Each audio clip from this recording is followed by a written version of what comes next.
আমরা আমাদের নেতা কর্মী সর্বস্তরের নেতা কর্মীদেরকে অভিনন্দিত করছি।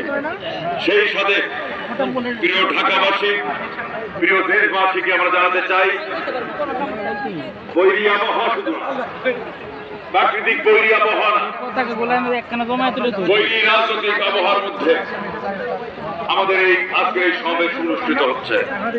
সেখানে আমাদের নেতৃবৃন্দ আছেন, তারা বক্তব্যে দিক নির্দেশনা দেবেন কিভাবে আমরা এই রাজনৈতিক বৈরী আবহাওয়াকে আমরা মোকাবেলা করে আমরা দেশকে আর সামনের দিকে এগিয়ে নিয়ে যেতে পারবো।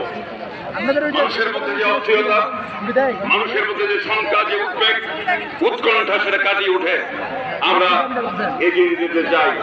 আমরা গরিব মেহনতি মানুষ, শ্রমিক শ্রেণী, যে শ্রমিক শ্রেণীর নেতা কমরেড শহীদুল্লাহ চৌধুরী কিছুক্ষণ আগে আমাদের মাঝ থেকে চলে গেলেন।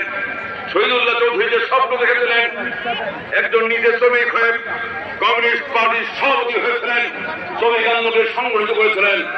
আজকের এই সমাবেশ থেকে আমরা কমরেড শহীদুল্লাহ চৌধুরী যে শ্রদ্ধা জানিয়ে আমরা শপথ দিতে চাই, কমরেড শহীদুল্লাহ চৌধুরী আপনি যে স্বপ্ন দেখেছিলেন, সেই স্বপ্ন আমরা আজকে আমাদের সারা দেশ থেকে নেতা কর্মী এসেছে, আমরা এই স্বপ্নকে বাস্তবায়ন করার জন্য আগামীকাল আপনার মরদেহকে সামনে দাঁড়িয়ে ইন্টারন্যাশনালকে শপথ দিয়ে আমরা গ্রামে গঞ্জে ছড়িয়ে পড়বো।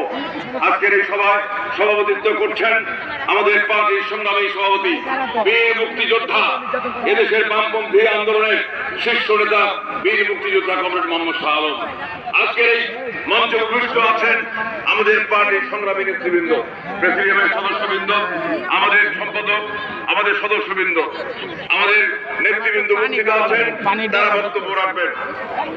আজকে এই সভায় এখন বক্তব্য রাখবেন আমাদের পার্টির কেন্দ্রীয় কমিটির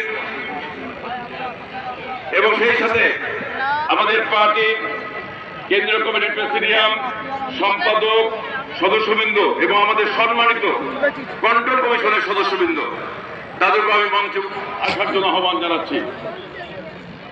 এবং এখানে আমাদের বাম গণতান্ত্রিক জোটের নেতৃবৃন্দ অনেকে এসেছেন আমাদের সমাজে প্রকাশ করার জন্য, দেশের বিশিষ্ট ব্যক্তিরা অনেকে এসেছেন। আমরা এই সভা থেকে তাদেরকে শুভেচ্ছা জানাই, অভিনন্দন জানাই এবং আমরা আমাদের কন্ট্রোল কমিশনের নেতৃবৃন্দ সহ আমাদের নেতৃবৃন্দ যারা মঞ্চে আসে তাদেরকে মঞ্চে আসার আহ্বান জানাচ্ছি। বক্তব্য রাখবেন, এখন বক্তব্য রাখবেন বাংলাদেশের